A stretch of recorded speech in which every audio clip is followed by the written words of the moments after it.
Hey guys, good morning. Welcome back into the one, the only AM show. All right, guys. Now today we are joined by a true musical powerhouse, Robby Robinson. As the music director and the keyboardist for Frankie Valli and the Four Seasons for over 4 decades, Robby has been at the helm of some unforgettable performances, including with the London Symphony Orchestra and the Houston Symphony. He's a talented composer, arranger, and producer, and Robby's career spans across genres and generations. So without further ado, Robby, welcome to the AM show. Woohoo! There he is. Hi. Hey Nadine, nice to see you. Nice to meet you. Nice to meet you as well. How are you doing today? How are you doing this morning? I'm doing good. It's first day of the rest of my life. I'm excited. Oh, I like that mentality. Is that a new mentality for the new year? Or is this something you've always had? It's something I have every day. I am so blessed that I get a chance to get up every morning and do what I love to do, and that is to make music. Yeah. And like they say, yesterday was history, tomorrow is a mystery, but today is God's gift. That's why they call it the present. I love that one. Hey, that's beautiful. I like that one. You're coming in here with positivity this morning, and I so appreciate it. Oh yeah. Although I have a feeling I better watch what I say, because I was watching your segment a minute ago. Mm-hmm. And you have quite an investigative panel there, or staff, so I better be careful. I know you guys dig deep. Oh, we dig deep into kidnappings of all sorts, whether you're a social media influencer or a music industry professional, sir. So yes, we'll be watching. No, but thank you so much for being here. Seriously, it is such an honor to have you here with us today. And you have had quite the career. You have had such an extraordinary career in music, and I'm excited to dive into it all. But I just wanted to first start with your roots and just ask you, like, what first sparked your passion for music, and how did you get your start in the industry? How did I lost you for a second. You said, how did I get my start? Yeah, I want to start with your roots. How did music become such a passion of yours that you wanted to make a career out of it, and how did you get your start in the industry? You know, I'm from a little farm town, Litchfield, Illinois, my beloved hometown of 6,000 people in the boondocks, southern Illinois. But I just started loving music, and I've been doing music since I'm 6 years old of a variety of sorts. I started playing in bands, rock and roll bands, when I was 14 years old, and I'm still playing in rock and roll bands. So how cool is that? And was it what was it about rock and roll that spoke to you? Well, let me back up on that. I actually love all kinds of music. I love Bach, Beethoven. I love everything from Bach to Bo Diddley. I really do love all styles of music: jazz, rock, pop, R&B, classical, whatever it is, polkas. I think Duke Ellington said it this way: there's 2 kinds of music. There's good music, and then there's the other kind. And indeed, that's what I like. Yeah. Well, as long as it's good. Yeah, as long as it's good. Yeah, because it can speak to you no matter what genre or the way it's being presented. It sparks some type of emotion, and that's how you know it's quote unquote good, correct? Amen, sister. And music is one of God's biggest gifts to his people. I mean, think of what music can do. I have been studying it, living it, researching it for a lifetime, and I still could not tell you exactly how music can connect to hearts and minds. Yeah, and I mean, what is it? You say that you've been doing that for a lifetime. What is it that drives you to continue, the passion you have for music since you were a child up until now? What continues to drive that passion, or do you think it's just who you are? I think it's who I am. I think all of us have, unique individual gifts, God-given gifts, and my gift was music, and I'm blessed to know that I found it early in my life, and I get to live it every day, and to be rubbing shoulders with musical icons like Frankie Valli has been such an amazing blessing. But I get to do it on the biggest stages in the world, and I'm still excited. I feel like I'm just getting started. I love that. I love your perspective and the energy that I can just feel it oozing out of your camera for just the passion for life that you have. And I really want to dive into everything you've been doing over 4 decades with Frankie Valli. But I first have to talk about your background real quick, because you are a piano player. You've been playing piano since you were around 6 years old. And I know that you have quite the collection of actually Hammond organs. Is that correct? Are you trying to set a record here, or what's going on with that? I see some behind you. I think I might have set a record. I love the Hammond organ. I have a deep passion. I had bought my first Hammond organ in 1968. I now have 16 Hammond organs. Wow. I represent the Hammond Organ Company. As a matter of fact, at the end of this month, we have the annual NAMM show, which is the National Association of Music Merchandisers, which is the big show once a year where thousands and thousands of musicians and manufacturers come together, and I'll be playing the Hammond organ for everybody there. So I'm excited about Hammond organ. That's great. I love it. I love that it's your backdrop. It's a perfect setting. Okay, so now let's get into it. Let's get into, how did you become what they kind of call you, the fifth season? I've heard this before. You have this nickname. I want to dive into that. How did you get connected with Frankie Valli in the Four Seasons back in 1978? Well, isn't it funny? I'm from a little farm town in Illinois, 6,000 people. And I started playing in bands back then, as I said. And then one of the musicians that I worked with was a guy named Richie Gajate Garcia, who's gone on to become one of the world's renowned percussionists, who, having played with everybody from Sting to Phil Collins to Stevie Wonder, on and on and on. But he and I were local musicians back there, and he was playing. In 1978, he was playing with Frankie Valli, and Frankie Valli was looking for another guy for his band, and Richie Gajate Garcia said, "Hey, I've got the guy," and he recommended me. Now, I had moved out to California in 1976, and I had already gotten a chance to, as soon as I got here, I was really lucky, I was really blessed. Within 1 month of being here, I was playing on a jazz album with one of the world's greatest jazz artists, Alphonse Mouzon, on Blue Note Records. Wow. At a live album with Carmen McRae and all these great people. So I really connected early, and I was touring, I was playing with Tom Jones, Liza Minnelli, a lot of different people, even way back in those early days before Frankie. So I just kind of fell into it. Yeah, that's just the average answer. Yeah, I just fell into working with like the top artists ever in the world. No, I think it shows just how talented and how special that is for you. I mean, was the audition process like a little nerve-wracking, or do you get nervous playing the piano after all these years, or what was that like? Again, it's what I'm meant to do. Yeah. And I feel comfortable. When I walk on a stage, as a matter of fact, I feel like I'm home. It feels so natural to me. But for example, the audition process with Frankie, there really was no audition process. I had one rehearsal. Our first show was, you're familiar with the New Jersey area. We played at the Garden State Arts Center in Homedale, New Jersey. And that was Frankie's first gig. And I flew in and I played the show from behind the curtain. And that was my basic audition, I guess. Wow. And I've been there since 78. So It's coming up on, this will be my 47th year rubbing shoulders. And and that's a very rare situation in our business, to be with the same artist for almost 50 years. But Frankie Valli is a very rare artist as well. Yeah, what is it about the relationship that the two of you have that makes it so perfect to continue on and last throughout these decades? It really is simple, and I can nail that. He and I both have a passion for the music. For Frankie Valli, it's all about the music. We never settle. We never compromise on the music. The music has to be great, and he and I both have that same philosophy, and it's worked for all these years because the music is first.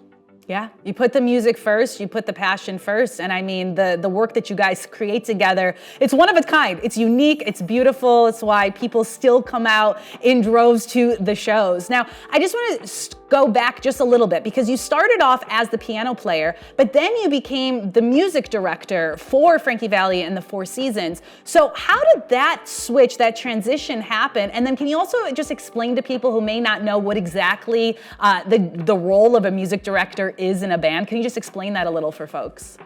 Sure.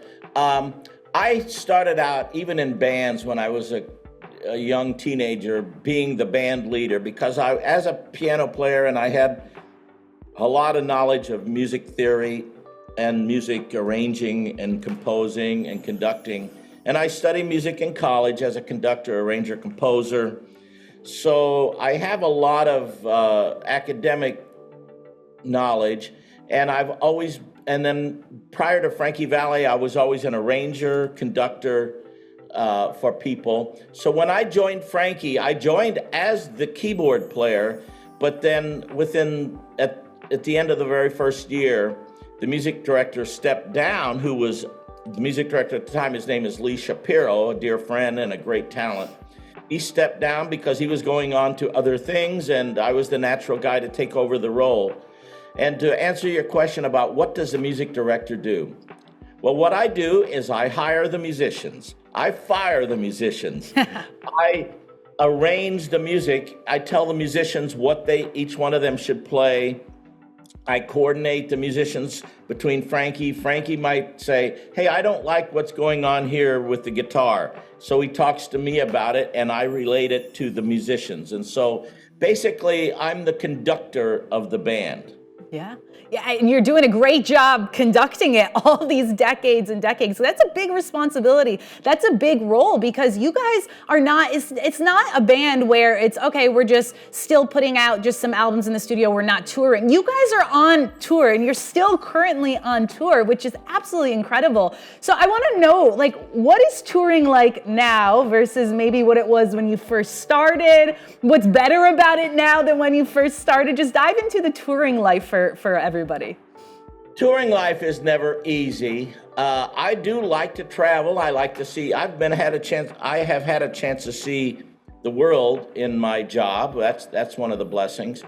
It's gotten harder, because of security issues and stuff like that, as far as going through airports. You get up early in the morning to catch a flight. You get home late after a show. You're in a different hotel room every night. A lot of that is no fun. But you know what? Tony Orlando is a dear friend of mine, and Tony puts it this way. He said, I don't get paid, and I relate to this, I don't get paid to go up there on stage. I get paid to go to the airport, to take the trip to the stage. And so that's what we get paid for, to get there. And then we love doing what we do. Wow. Just to be on stage. Yeah, well, you're getting paid to do what you love to do, and something you're really, really good at. So I actually have a clip of you in action, just completely crushing it on the keyboard, because I want to show everybody your talent and your skills. So let's check out that video, and then we'll talk about it a little bit. All right.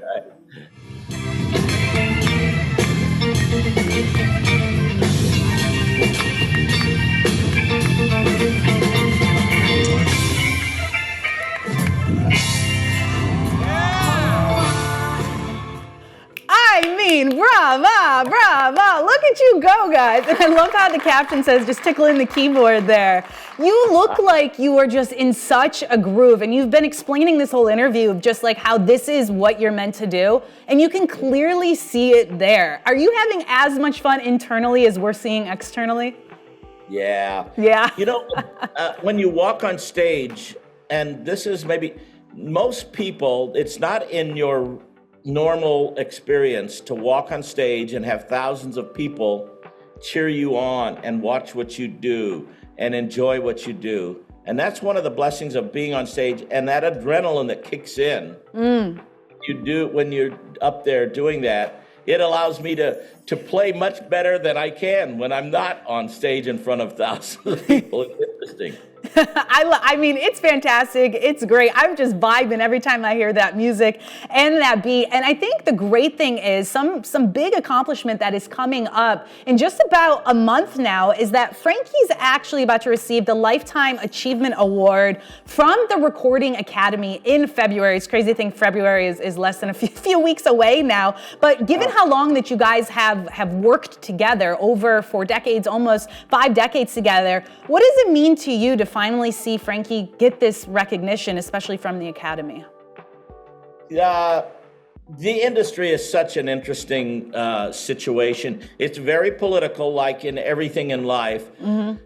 Isn't it amazing that Frankie Valli, with all of his hundreds of millions of records sold, all of the music that he has touched hearts and lives all around the world, has never won a Grammy?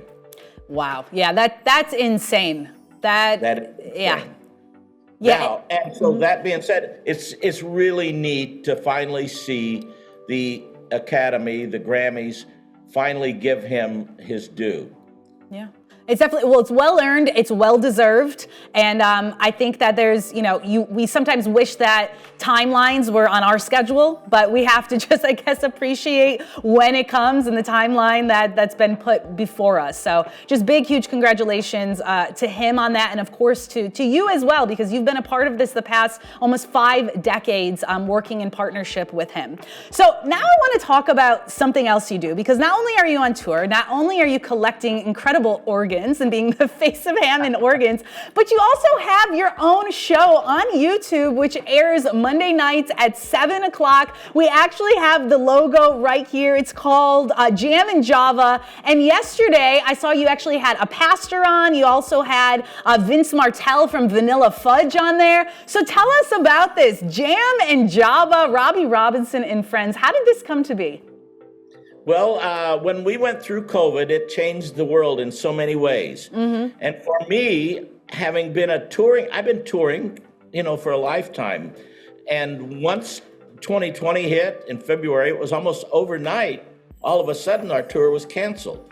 And so the studio that I'm in right now, I basically lived in for 1.5 years, almost 2 years. And during that time, I started this show called Jam and Java, which is about an hour. Well, it's about a 90-minute it's about a 2-hour show. I'm going to cut it back to 90 minutes soon, but where I get a chance to talk music, I get to play music. I play music videos from my record company, Robby's Records, and I get to interview a lot of my friends and a lot of my heroes in the music business. I've had so many great artists on, from Tony Orlando, just on and on and on, music people and sports people, because I'm the biggest baseball fan you ever met. And by the way, you're coming in from Brooklyn, is that right? Oh yeah, we're right here in Brooklyn. So we got Mets and Yankees. You're a Dodgers fan, right? Am I right about that? I am the biggest Dodger fan you ever met. Oh, okay. Well, hey, I lived in LA for 7 years, and I was rooting for those Dodgers, having the Dodger dogs and everything, so I can get behind it. I'm not assigned to any one team. Yeah, and I've been following the Dodgers since they were in Brooklyn, believe it or not. Ah, Brooklyn Dodgers. There you go. So OG. Well, it's so great. You have, I was watching a couple of clips of what you do there, and you're really good, because it's one thing to, sit there and answer the questions, but you know how to host your own thing. You know how to do your own show there, and you're sparking some really good debates and conversations. So bravo to you. I think it's a lot of fun getting the chance to do that as well on top of everything else you're doing. And speaking of things that you're doing, what's next? What's coming up for you? What's something you're really looking forward to in 2025? Well, we're getting ready to go back on tour with Frankie. Our last show was at the end of November, and so we took all of December off. And I'm working with Frankie today, as a matter of fact, going over to his house. We're going to work on arrangements. And then next week we go into rehearsals, and our first date for 2025, our first weekend, is not this coming weekend, but the following weekend. We have 3 shows in Georgia. Oh, nice. And so we're getting ready to rock and roll with Frankie Valli. I've got new releases coming out on Robby's Records. I'm always writing. So every morning I get up and say, okay, now what are we doing? And just jump into it. Yeah, well, you're jumping into it great, and I'm so excited to just see what else is to come for you in 2025. And if you guys are coming out here to the Brooklyn area, I definitely want to check you live in action on those keys. I want to see you guys. Well, keep it. Check out Frankie Valli and the Four Seasons. We will be in the New York area. I'm sure of it sometime this year. Awesome. Amazing. Well, Robby, thank you so much for taking the time out of your busy schedule to meet with us, to chat with us. I know our audience is going to love everything that you had to say. Appreciate it. And we'll definitely be following your work. So cheers to you. Thank you, Robby. Thank you, Nadine. Take care.